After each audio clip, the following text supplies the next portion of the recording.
today is now that we learned how to move axis left and right, how to move axis rotating them, we are going to take these conic sections and then rewrite them in the polar form because now you know how to do polar coordinates and all that. Okay, so basically instead of x, y, we're going to express everything in r and theta. Every single conic section, that means there are four conic shapes, the parabola, circle, ellipse, and hyperbola. We can express them in r and theta. Very important to remember is that every conic section has a focus and a directrix. We've never talked about directrix for anything besides parabola, but they do exist for ellipse and hyperbola. So we're going to look at how that looks like. Okay, first of all, let's draw a general shape. So let's say that this is kind of the axis, and then we have this shape. So this can be anything. This could be a parabola, this could be one side of an ellipse, or this could be one part of the hyperbola. It is one part of some kind of conic section. All right, so from here, we're going to label a few things. For this conic section,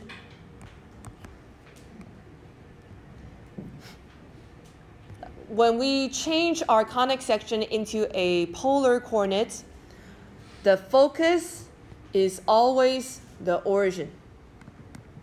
The focus is always the origin, and that's the important part. So please keep that in mind. The focus is always the origin. Okay, now the focus is going to go to a point somewhere on this conic section, and let's just call this point P. And when we connect these two lines together, we are basically creating R. So remember, we are writing our conic section in polar coordinates. Polar coordinates have r and theta. So r and theta is going to trace out some kind of conic section. So there's a r, and that r is from the focus to a point on this conic section. And that also means that there is a theta. Okay, these two things are going to trace out some kind of conic shape. All right, and then like I said, every conic section will have a focus and a directrix. Now this directrix is somewhere outside, and we call this D.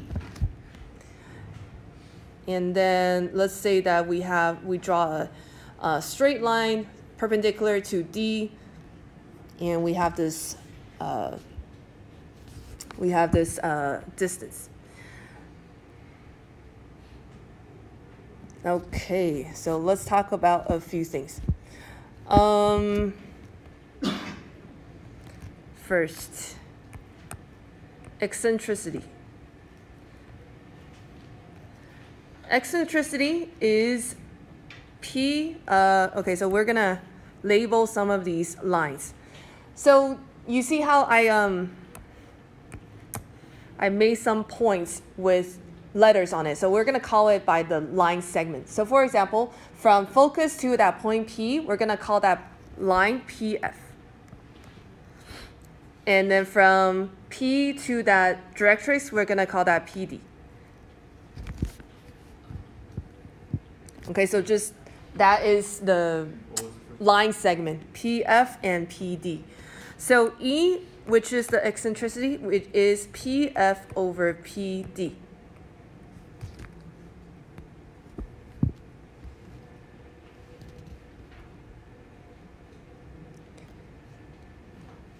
Okay.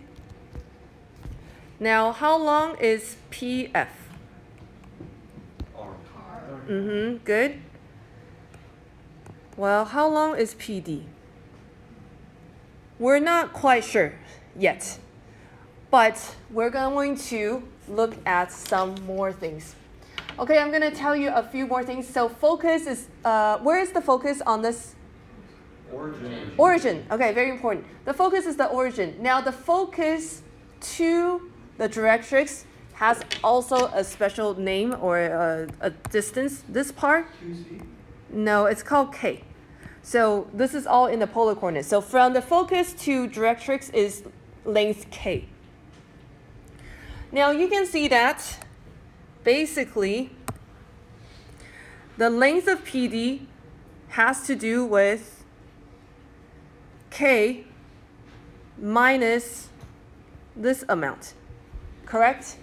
Yeah. If I take K and then minus this amount, whatever that is, I get PD. The question is, what is that amount that I need to subtract? It has to do with PF or R. All right. Right triangle. Oh, very nice. It's the sine Special theta. It's one of those. Or not sine. Yes, it is the Cosine? Is it cosine theta? cosine theta Equals times what? Times r. Yes. So R cosine theta is going to be this small amount here. Can you guys see that? Okay, so this part is R cosine theta. Therefore, PD, which is the amount that we don't know, is K minus R cosine theta. Therefore, eccentricity, which was PF over PD, is now R over K minus R cosine theta. And remember, so basically, if I keep this eccentricity constant, like this eccentricity is not going to change, and then R and cosine theta is going to move, then I can trace out a conic section. Okay, so that therefore eccentricity decides what shape it is, because if eccentricity doesn't move, then R and theta moving will trace some kind of curve. Okay, so remember that we want to solve a polar equation of this. That means usually when we are in xy coordinate, we say y is in terms of x, but since we're now in polar coordinate, it's going to be r in terms of theta. All right, so let's solve for r. Okay, notice that there are two r's in here, so we need to solve r by trying to give them by itself. So we're going to multiply both sides by the denominator first.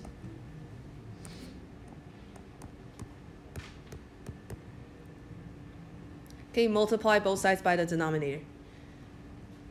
All right. How do I get r by itself so that I can solve for r?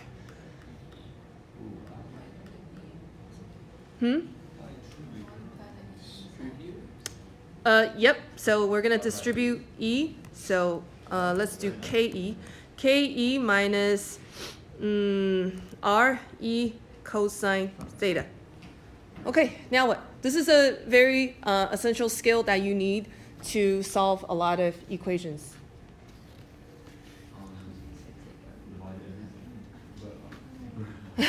No, we're trying to get r by itself, so we're going to get it to r equals, huh? Subtract r.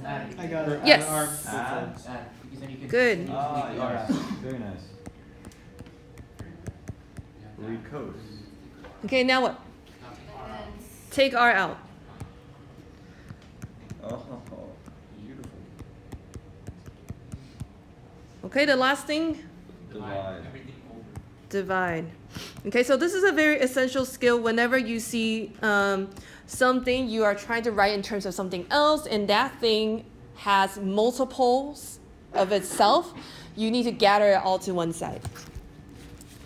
All right, so this is a general equation for that shape. Now this conic section can turn any direction. This one was turning towards the left. It can turn towards the top, towards the right, or turns towards bottom, and they're going to have all kinds of different equations. But this is how you derive it. Okay, in general, the conic section looks like this. All right, again, key part. The focus is always at the origin. Now, when we say origin, we don't really say origin because this is polar, so we say it is always at the pole. Pole meaning the origin. And the distance from the focus to directrix is always k. All right, that's very important. What's pole again? Pole is the origin. Let me write it down.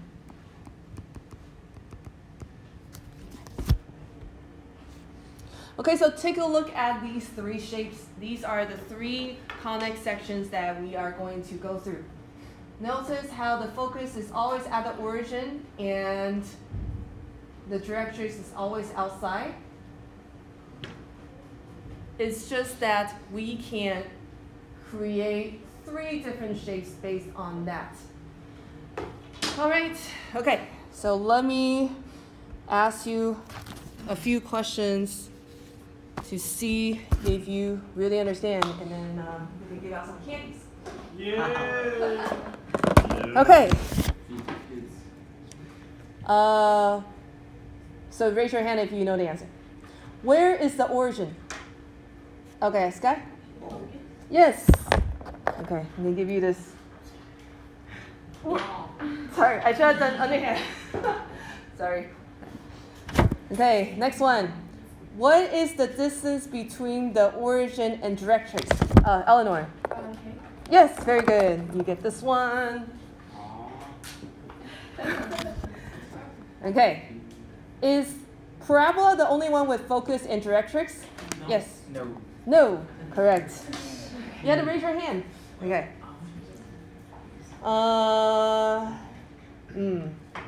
Okay. This one we didn't go over yet, but it's not too bad.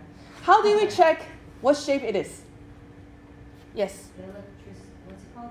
The Electricity. eccentricity. Yes, correct. All right. Electricity. Yeah. Electricity. Wow. Nice catch. All right. Let's see. Is there any other questions I can ask? Okay, just that for now. And then I'll ask more questions later. All right, very good. Yes, eccentricity decides what shape it is. So eccentricity less than 1, it's a parabola. If it's equal to 1, I'm sorry, I did this wrong. Yeah, I was there with you. Okay, if it's less than 1, it's an ellipse. That's right. If it's equal to 1, it's a parabola. And if it's greater than 1, it's a hyperbola.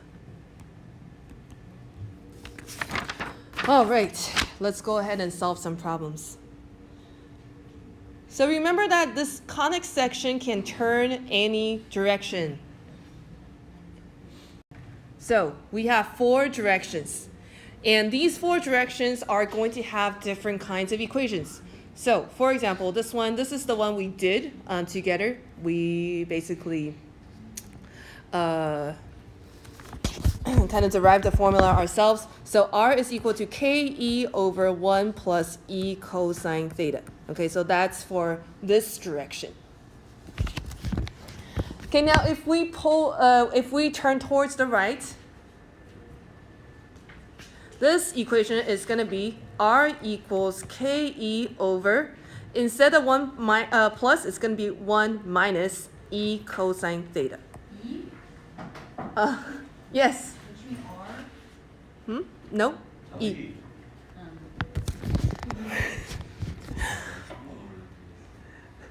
Okay.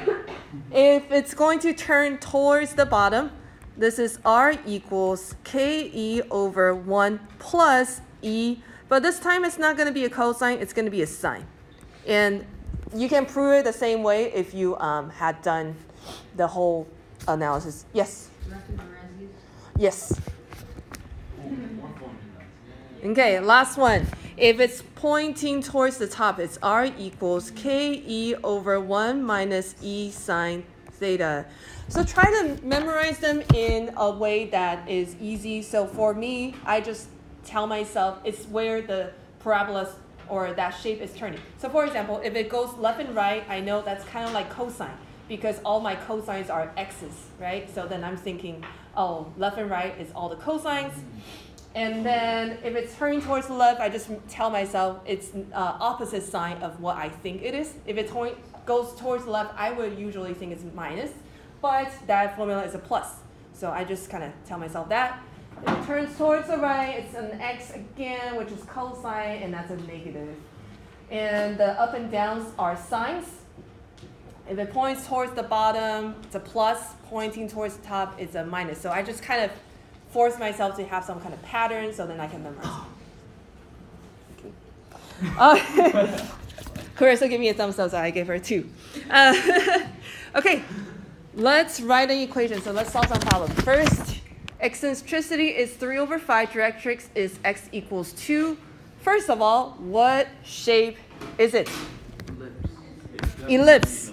And why is it an ellipse? Less than 1 is under 1. Less than 1. So less than 1 is going to be ellipse.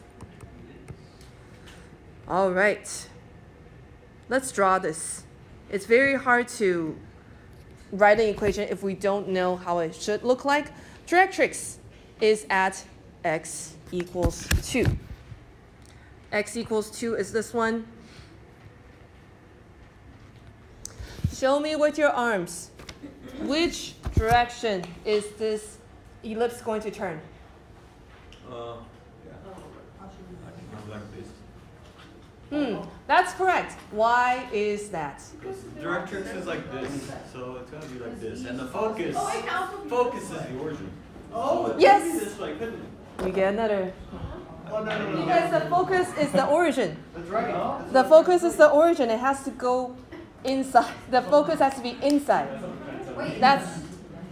So that's why I have you guys memorize the focus is the origin. Focus is the origin. Okay, focus is the origin. Like the group where like x, where it meets the x-axis, it's not in the middle anymore. Focus. Yeah. So this whole shape, focus is always at the origin. So then the vertex is to be determined. But I mean, it's not like halfway between the directions. No. Yeah. Yeah, like on the thing you drew, you sent the vertex. Yeah. So the vertex is no longer right in dead center. We don't know where the vertex is because it could be anywhere depending on the shape. In a parabola, yes, it's dead center because that's the definition. But if it's not a parabola, it could be anywhere. But in between. It has to be in between. If it's an ellipse, should we draw it as an ellipse and not? Yes. So there is some other shape on some other closing part on the other side. Yes. All right. Okay. So now, which of the 4 equations will we use? Well, we're gonna obviously. The first one, yes. So R is equal to KE/1, this point to the left. So plus E cosine theta. All right, so what we want to find is K and E. Well, they actually gave us E, so we need to find K. Okay, another candy question. What is, okay, you already got a candy. What is K? Put your hand down. What is K? You already got one too. Robin. Distance from the orange. Oh my gosh. Directrix. Great. Okay, all right. What the same two? Oh, that was too light, so. Sorry. Just say two. Where is it? You know to say it. Okay, yes. So K is the distance between the origin and the directrix, or the focus and the directrix. So how long? Yeah. So K is 2. Well, you already said it was 2 up there. In this section it was 2. Yeah. So 2 is K. All right. E is 3/5 over 1 plus 3/5 cosine theta. All right, so that is pretty much it, but we never leave an equation like that. That's a very complex fraction. So the fastest way to get rid of all the fractions at once, you have an idea? 2 times 3 is 6, 6/5, multiply both sides by 5, that gets rid of the fraction on the top and the bottom. Yes, so we are going to multiply everything by the least common denominator, which is 5. So multiply by 5/5 will get rid of all the fractions at once. Okay. Okay, so R is equal to 6/5 plus 3 cosine theta. All right, and that's it. So that is the equation for that. That is the answer. Okay, let's try another one. B. What shape is this? Parabola. Yeah, parabola, because the eccentricity is 1, exactly 1. All right, go ahead and draw what you think this parabola would look like. All right, so this is a parabola. I have a big question. Yes, what is your question? Can it be negative? Great question. Hold on. Okay, so show me with your arms first. What direction is this parabola going to turn? Very good, towards the left. Okay, so the directrix is at x equals -2. Since it's a parabola, where's the vertex? Ooh, is Right that in one? Yeah? What is that? Negative 0, 1. Huh? Negative 1, 0. -1, 0. Very good. Okay, because it's a parabola. Right? Parabola, the directrix and focus halfway is vertex. Okay? All right. Now this is going to use my right turning conic shape equation, so that is ke over 1 minus e cosine theta. All right, Zach had a great question. Can k be negative? I don't think so. No, it's a distance, so it cannot be negative. So k is actually 2. It's important to ask. It is very important to ask. Okay, so k is 2, not a -2, so k is just a distance. All right, 1 minus e is just 1, so that's that. And so r is equal to 2 over 1 minus cosine theta. All right, let us try the next one on our own. So try this one. This is going to turn into a different direction because the directrix is in a different place now. Try it. Let me know when you have the equation. All right, let's take a look. Y equals 4 is up here. Focus is the origin, so it has to be like this. And then the other side goes up. Okay, so this is R equals KE, and this is going down, so it's going to be 1 plus E sine theta. Okay, from here, we know that K is 4, E is 3/2, and you do your manipulation of the fraction, you get 12 over 2 plus 3 sine theta. Isn't it 12 over 2? Hmm? On the top? 12 over 2? 4 times 3 is 12. So then the negative fraction on one, if you multiply the two again. All right, let's look at the last kind of question. Now, I give you an equation, you tell me what shape it is. Okay, so you obviously have to find E. So what we want to do is make it look like the equation. Now, the equation, if you remember, is KE over, 1 plus E cosine theta, something like that, right? So what happens is we try to do a matching game. 1 and 2, they are not matching, so we need to make that 2 look like a 1. So how do we do that?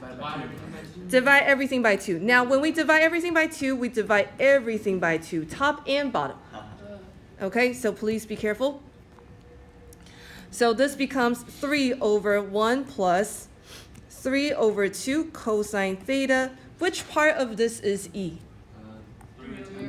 3 over 2. So what shape is that? Hyperbola. Very good. Now, can you figure out K? Yes. Yes. How? 3 divided by 3 over 2. Okay, so remember 3, this part is KE, right? So then KE is equal to 3, and knowing that E is equal to 3 over 2. Oh, I meant to multiply. 3 over 2 equals 3. So then multiply both sides by 2/3. Very good. So K is 2. Okay, so that's how you do this. You have to do a matching game, and when you do a matching game, you have to make sure that everything looks the same. Let me see. We're kind of running out of time. We have 10 seconds. We have 10 seconds. Yeah. Okay, so your homework is up to this point where you first, given some information, find the equation, or given the equation, find the shape.